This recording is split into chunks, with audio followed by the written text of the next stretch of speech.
the pandemic and all the things happening in the world and in the country. I would imagine anxiety aplenty everywhere, mental health issues everywhere, all over our country and world. Draymond Green has now been suspended indefinitely. And the part of that story that was most interesting to me is the league is now going to get him help and counseling. Draymond is pretty introspective. He sold his introspections to Prime, a documentary where he's talking about the doing of therapy. Now, help and counseling, Amin. What do you imagine that looks like? I don't know if there's some sort of mental health crisis going on with Draymond Green. I mean, the suspensions seem to be something that happened to him a great deal because he can't control his anger. But his anger has been used as a tool for everything good that he's gotten in basketball. He funnels and channels all of that stuff pretty well. Cost them a championship, his anger, and he didn't learn whatever needed to be learned. Cost them a championship, his inability to control the way that he plays basketball. So when he's getting help and counseling, do you think he's doing so with defiance? Do you think he's doing so, hey, I need help here? Like, do you think this is something he's doing willingly, or is this the league trying to control optics? I think this is a situation where the league, I don't think anybody really knows what to do at this point, because I think that it's gotten to such a point with Draymond where he is clearly punishment. We talked about this on Oddball every weekday but Mondays, about how nothing has made him realize, oh, I shouldn't do this. Even his apology, his quote apology to Jusuf Nurkic the other night was like, I normally don't apologize, but this time I didn't actually mean to do it, so I guess I will apologize.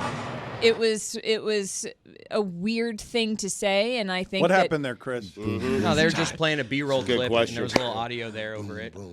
It was labeled B-roll, so we thought there would be no sound. Thursday Thunder. That's A-roll. Say what you were saying then again, Charlotte. Thank you, video. I thought I acted quickly there. I got that thing off quick. Yeah, you did an amazing job, Chris. No, just that, like, clearly nothing's gotten through to him, and he...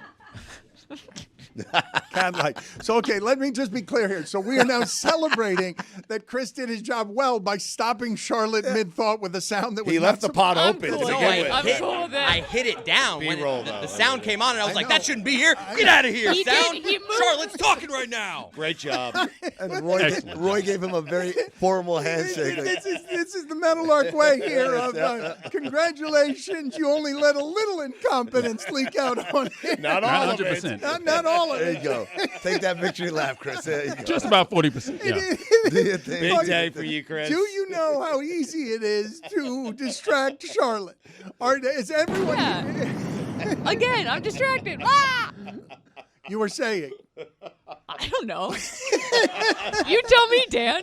I mean, your thoughts on, is he going in defiantly? Because I don't know how well therapy works if it is forced upon you. You have him kicking and screaming going into therapy? You go to therapy because you want therapy. If you have to save your job and salary because it's part of what your indefinite suspension is going to get it reduced. I think maybe it starts that way, but eventually you sit down and you say, you know what? This is productive. If I just open my mouth, embrace this, and talk, it's productive. You know, what came to mind was John Mulaney's stand-up, where he talks about the intervention happening, where he doesn't know why he's coming, and then when he walks in the room, he's like, "Oh, you guys are doing this to me?"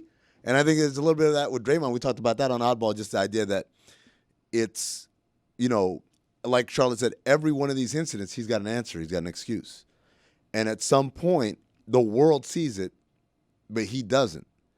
He's going to have that moment where he realizes, oh, I do have a problem. Is it a big problem? Is it a small problem? Is it fixable? Is it not? That's beyond the fact.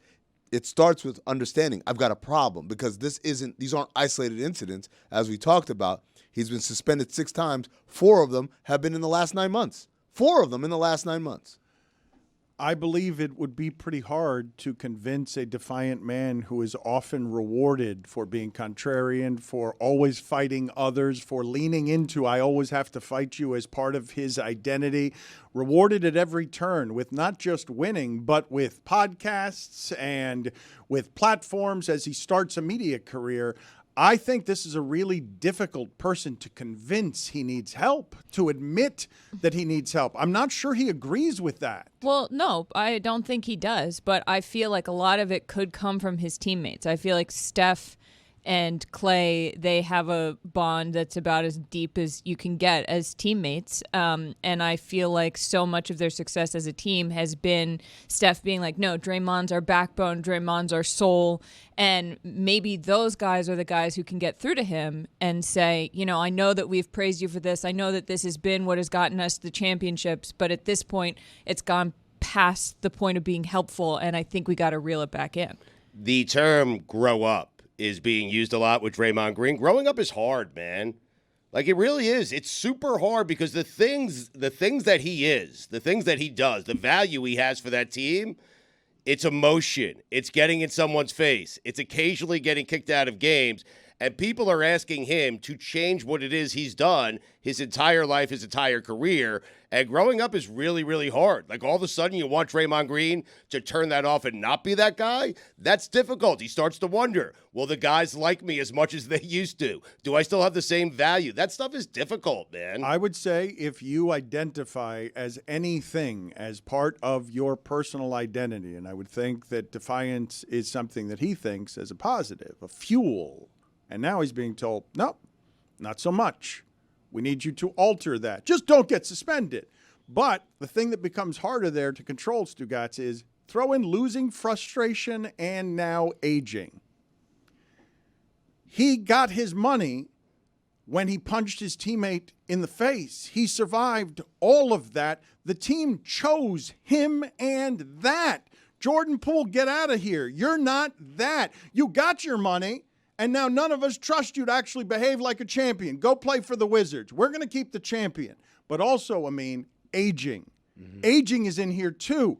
The job that he does, the way that he does it, is going to be harder as he physically ages because being more physical than anyone else when you're undersized and playing defense the way that he does, he has to be rabid.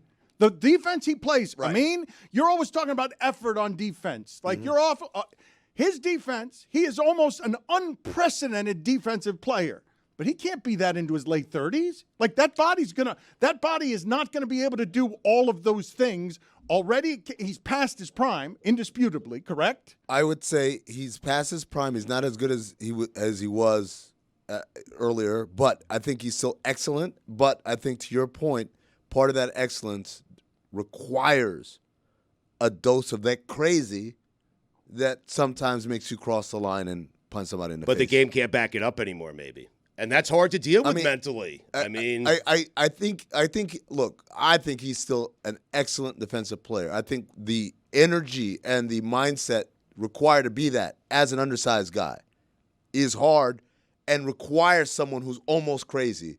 We're asking the raging fire to just not burn down this building over here, but burn down everything else around it. It's you're asking for precision, surgical tactics with something that's blunt. It's not just that you're asking, though. It's people like me and Adam Silver, okay? People who look like me and Adam Silver, or whatever critics look like, okay?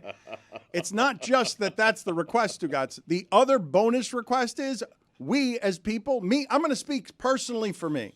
Okay. Not for Adam Silver? Just for me. Oh, give it a try, Dan. A rebound. You're throwing an elbow near my face. Yeah, no, don't want to do this.